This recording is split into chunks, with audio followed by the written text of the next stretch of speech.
Police ने क्या कहा आपको? पुलिस के पास गए, उन्होंने कहा कि जी ये आपने इसकी एप्लीकेशन दर्ज करवा के क्या करना चाहते हैं, क्या निकालना है। डिप्टी डायरेक्टर के ऑफिस में गया, उनको मैंने टेबल पे उनके वो फिंगर रखी। आप इलाके के ना इसको अस्सलाम वालेकुम नाज़रीन, आपका मेज़बान यासिर शामी आपकी खिदमत में हाजिर है और आप देख रहे हैं डेली पाकिस्तान। आपने ये तो सुना होगा कि शवारमे और बर्गर की शॉप पर कुत्ते का या गधे का गोश्त मिलता है, लेकिन ये नहीं सुना होगा पाकिस्तान की तारीख में कि इंसानी गोश्त भी बेचा जा रहा है। कसूर के कोट बदर के इलाके में मौजूद हूँ और उस दुकान के बिल्कुल सामने हूँ जिसका नाम है चिक बॉस।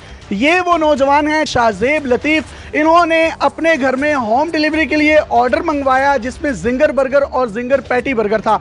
जब इन्होंने जिंगर पैटी बर्गर खाया तो इनके मुंह में एक सख्त चीज आई जिसको इन्होंने निकाल कर देखा तो आप अपनी स्क्रीन पर भी देख सकते हैं, वो इंसानी उंगली का पोटा था, आधा हिस्सा था जिसके साथ नाखून भी था। उसके बाद इन्होंने दुकान के मालिक को कॉल की और दुकान उसके बावजूद भी रोजाना यहाँ पर खुलती है। फूड अथॉरिटी वालों ने इनसे राब्ता किया, ट्रांजिट के लिए उस गोश्त के लोथड़े को वहां से ले गए और 3 घंटे के बाद इनके हवाले कर दिया। जिसके बाद थाना सिटी ए डिवीजन के SHO साहब के पास ये दरखास्त लेकर गए। SHO साहब का कहना था कि आपने इस दरखास्त में से अब क्या निकालना है, ये क्या निकालना था या क्या नहीं निकालना था, इसका फैसला तो पुलिस के आला हुकाम ही कर सकते हैं। कि SHO का काम है कि वो उसकी मुकम्मल तौर पर इन्वेस्टिगेशन करता, इनको इंसाफ के पूरे तकाजे फराहम किए जाते। वो न जाने शख्स किस माँ का बेटा है, किस बाप की औलाद है जिसको काट कर गोश्त की सूरत में खिलाया जा रहा है। आप मुझे बताइएगा, आपने किस दिन ये बर्गर ऑर्डर किया था?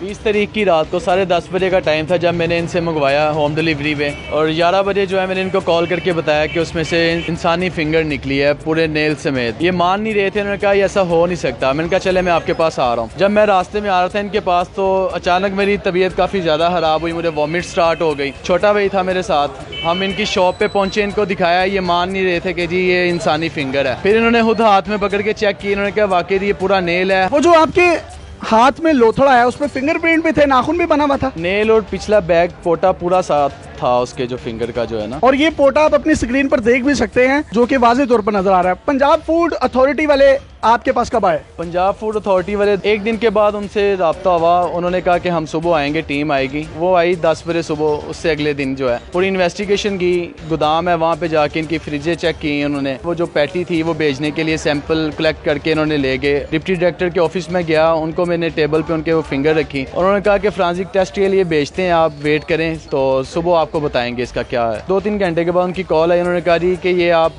SHO साहब को पुलिस स्टेशन में इसको दें, वो ही करेंगे जो भी करना है। उन्होंने कहा हमारा जो काम था वो पेटी कलेक्ट कर लिए, हम सैंपल के लिए वो भेजेंगे, ये बाकी काम जो है पुलिस का वो। पुलिस ने क्या कहा आपको? पुलिस के पास गए, उन्होंने कहा कि जी ये आपने इसकी एप्लीकेशन दर्ज करवा के क्या करना चाहते हैं, क्या निकालना है। खैर उन्होंने एप्लीकेशन तो मेरी एक्सेप्ट कर ली, तो उन्होंने कहा अब इसको फ्रांसिक टेस्ट के लिए भेजते हैं, 2 दिन के बाद आपको इसका रिजल्ट बताएं। ये बात आपको किसने की कि एप्लीकेशन में से आपने क्या निकालना है? ये तो पुलिस का काम है। हाँ जी, SHO साहब ने। क्या नाम है? नाम ले उनका। वहीद आरफ नाम है उनका। कौन सा थाना है? थाना ए डिवीजन। ये तो एक हादसा है कि किसी भी बर्गर वाली दुकान से इस तरह की कोई चीज निकल आए। अब वो उनके जो सप्लायर हैं उनसे भी इन्वेस्टिगेशन होनी चाहिए, और रही सही कसर जो है वो पुलिस निकाल देती है कि आपने दरखास्त देके क्या निकालना है। भाई ये कत्ल है, ये कौन शख्स है जो इंसानों के गोश्त को बर्गर्स चिकन में मिलाकर खिलाया जा रहा है? कम से कम आप इन्वेस्टिगेशन तो करें।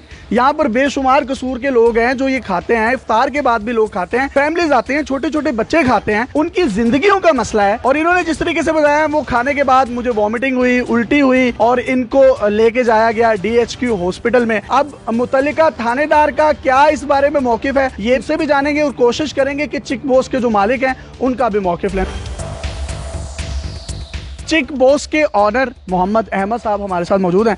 अहमद भाई, आपने बर्गर दिया, उसमें से इंसानी उंगली निकली, फिर वो इंसानी उंगली साबित हो गई, फिर? वैसे ही मैं इनसे मंगवाता हूँ से, उनकी ये बर्गर पैटी आती है, मेरे पास उसकी इनवॉइस मौजूद है, उनकी पैकिंग मौजूद है, उस पर एक्सपायरी डेट है। आपने उनसे कंप्लेन की कि यार ये चीज निकली है? मैंने उनसे कंप्लेन की, उन्होंने कहा जी हमारे पास ऐसा इशू कोई नहीं है। शाहजेब जो बेटा बर्गर लेके गया है मैंने उनसे खुद कहा कि मैं खुद चाहता हूं कि इसकी इन्वेस्टिगेशन हो, इसकी फोरेंसिक हो। अगर उन्होंने ऐसा किया है, ये तो कंप्लेनर हैं, मैं खुद कंप्लेनर हूं उनका। बहुत अच्छी बात की है अहमद भाई ने, और होना भी यूं चाहिए कि ऑब्वियसली ये इनके क्लाइंट हैं, इनके हजारों क्लाइंट भी होंगे जो कि इनके टेस्ट के गर्विदा होंगे। पैकिंग में ये एक चीज आ गई है तो इस चीज की इन्वेस्टिगेशन होनी चाहिए। वो कटा हुआ उंगली का मुबैना तौर पर जो हिस्सा है वो किस शख्स का है, वो किस औरत का है, वो किस माँ के बेटे का है, वो किस बहन के भाई का है, वो कौन लोग हैं जो इस घिनौने धंधे में मुलविस हैं। ये एक इंसानियत का मसला है, ये आपका मेरा सबका मसला है, ये इनका मसला नहीं है। ये बड़ी पॉजिटिव अंदाज में इन्होंने भी ये बात की,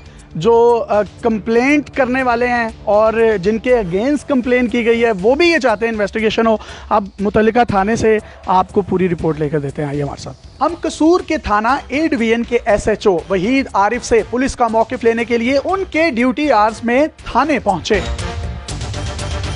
तो मौसूफ अपने सरकारी कमरे में आराम फरमा रहे थे। मेरी टीम के एक रुकन ने दरवाजा खटखटाया और उनको ऑफिस में आने के लिए कहा, जिस पर वो शदीद बरहम और नाराज हुए कि आप मेरे कमरे में बगैर इजाजत अंदर आ कैसे गए। तो हुजूर सुन लीजिए, आप इस कौम के टैक्स के पैसों से तनख्वाहें लेते हैं और अवामी नौकर हैं। आपको आपकी तनख्वाहें ऑफिस में बैठकर शहरियों के जानो माल की हिफाजत के लिए दी जाती हैं, ना कि आराम के लिए। पुलिस स्टेशन और थाना जात अवामी मुकामात हैं, यहाँ जो चाहे जब चाहे 24 घंटों में से किसी भी वक्त आ सकता है, क्योंकि क्राइम का कोई वक्त नहीं होता, ये 24 घंटे होता है, लिहाजा इंसाफ भी 24 घंटे होना चाहिए। SHO साहब के मौक़िफ़ ना देने के बहाने सुनकर हमने खुफिया रिकॉर्डिंग शुरू की, जिसमें SHO साहब अवाम की खिदमत की बजाय अफसरान की TC में मुलव्विस पाए गए और मौसूफ फोन पर किसी को कह रहे हैं कि SP साहब का फेयरवेल है तो फूलों का गुलदस्ता भेज दें। नहीं सर होएगा ना, वो उन्होंने फेयरवेल देनी है SP साहब को। सर मैं आपको ना सर की सारी बात बता दूंगा, आप पहले वो मेरे PR से बात करें। SHO साहब अपने SP को फूलों का गुलदस्ता जरूर दें और अपनी नौकरी जरूर पक्की करें, लेकिन आपकी असल नौकरी आवाम की खिदमत है। साहिल ने आपको कहा कि बर्गर में से इंसानी उंगली निकली है, लेकिन आपने बजाय तफ्तीश के ये कह दिया कि अब क्या हो सकता है, एप्लीकेशन में से क्या निकालना है। यानी कोई इंसानी गोश्त बेचे खरीदे, आपको इससे कोई फर्क नहीं पड़ता। 20 अप्रैल 2020 को SHO वहीद आरिफ साहब को एप्लीकेशन दी गई। पूरा एक हफ्ता गुजरने के बावजूद भी आप फ्रांजिक ना करवा सके। अगर करवाया भी है तो मौक़िफ़ देने से क्यों घबरा रहे हैं। चलें आपकी ही सुन लेते हैं, आपके DPO ऑफिस के PRO से ही बात कर लेते हैं। उनको 2 से 3 कॉल्स की गई, लेकिन DPO ऑफिस के PRO ने भी कॉल्स रिसीव नहीं की। अब या तो पंजाब पुलिस के इस काबिल अफसर ने फ्रांजिक के लिए उंगली को भेजा ही नहीं, अगर भेजा है तो उसका मौक़िफ़ देने से क्यों कतरा रहा है। जब एक चीज की फ्रांजिक ही नहीं हुई तो आप या मैं कैसे उसमें पार्टी बन सकते हैं। हमारा काम न्यूट्रल होकर देखना चाहिए, जो मैरिट है वो मैरिट है। आप इलाके के ना इस वक्त मैंने बोला ही नहीं आपके साथ। SHO साहब को मैंने ये भी बावर करवाने की कोशिश की कि यहाँ पर बच्चे और फैमिलीज भी आती हैं जो बर्गर खाते होंगे। क्या इंसानी जिंदगियों के साथ खेला जा सकता है। वो उंगली जिस भी शख्स की है, क्या वो किसी का बाप भाई बेटा नहीं, वो किसी का लख्ते जिगर नहीं। बच्चे भी खाते हैं बर्गर, सब कुछ होता है। क्या आइडेंटिफिकेशन नहीं होनी चाहिए इस चीज की कि कौन बंदा है, वो किस माँ का बेटा है, वो किस भाई की बेटी है या लड़की है या लड़का है, मुबैना तौर पर जो भी उंगली है जिसको भी आप दामने हाथ भी कह रहे हैं, इन्वेस्टिगेशन ही होनी चाहिए। SHO साहब, आप मौक़िफ़ PRO की इजाजत के बगैर नहीं देंगे। हमारा आपसे एक सवाल ये है कि साहिल जब आपके पास एप्लीकेशन देने आया कि बर्गर में से उंगली निकली है, तो क्या आपने ये भी DPO ऑफिस के PRO से पूछकर उससे कहा कि अब एप्लीकेशन देकर क्या करना है, जो होना था हो गया। कई सवालात जन्म ले रहे हैं। ये मुबैना उंगली इंसानी जिस्म की है या नहीं, इसका फैसला तो बाद में होगा, लेकिन पुलिस इस संगीन इशू को लेकर कितनी सीरियस है, इसका अंदाजा आप SHO थाना ए डिवीजन वहीद आरिफ की गुफ्तगू से लगा सकते हैं। आपने अपने PRO से पूछ के ये सारा कुछ करना है ना, हमें स्टांस देना है। क्या आपने इनको ये बात अपने PRO से पूछ कर की है कि यार तुसी थाने एप्लीकेशन जो की करना है, मैंने कही है या नहीं कही है, उसके लिए चलेगा मेरा DPO ऑफिस में है। अगर इसको मेरे रवैये के साथ शिकायत है तो जाके समझेंगे। तो अब वो फ्रांजिक का क्या बना 20 तारीख से अब तक, वो सारा पैसा जो आपको बताना पड़ेगा, आपको बताना चाहिए। नहीं बताएंगे। SOP है सर, मैं नहीं बता सकता। बहुत शुक्रिया सर।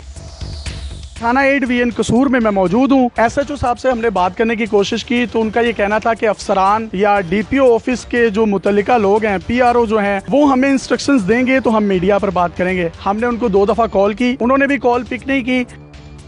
SHO साहब ने आपको क्या कहा था? जी, जब हम एप्लीकेशन देने के लिए अंदर आए तो उन्होंने यही कहा था कि आपने अब एप्लीकेशन देख के क्या करना है। पुलिस का काम शहरियों की जान और माल की हिफाजत करना है, लेकिन मेरे बार बार इसरार पर भी उन्होंने बात करना गवारा ना की, बजाय इसके कि आप उसकी इन्वेस्टिगेशन करें कि वो उंगली निकली कहाँ से है, वो है किस इंसान की, वो मर्डर किसका हुआ है। आप उल्टा साहिल को कह रहे हैं कि तुसी एप्लीकेशन दे के क्या करना है। तो फिर मेरा ख्याल है ये वज़ीर आला पंजाब साहब की इतनी बड़ी फोटो लगी है, शायद IG पंजाब भी हैं, ये थानों को बंद कर दें और कोई पंचायती सिस्टम होना चाहिए जिसमें लोग किसी के सामने जाकर अपनी रुदात बयान कर सकें और वो अच्छे तरीके से उसको सुन भी सकें। इनाम गनी साहब, उनसे भी हमारी दरख्वास्त है कि पुलिस के रवैये के लिए खास तौर पर जो कुछ आप कर सकते हैं वो लाजमी करें। उनको भी टैक्स किया गया तो उनका यही रिप्लाई था 8787 पर आप पुलिस के खिलाफ कंप्लेन कर दें। मीडिया कंप्लेन करने के लिए नहीं, मौकिफ लेने के लिए होता है। जब मीडिया अंदर आके थानेदार से बात करता है तो थानेदार कहता है कि जब तक मेरा अफसर नहीं कहेगा मैं बात नहीं करूंगा।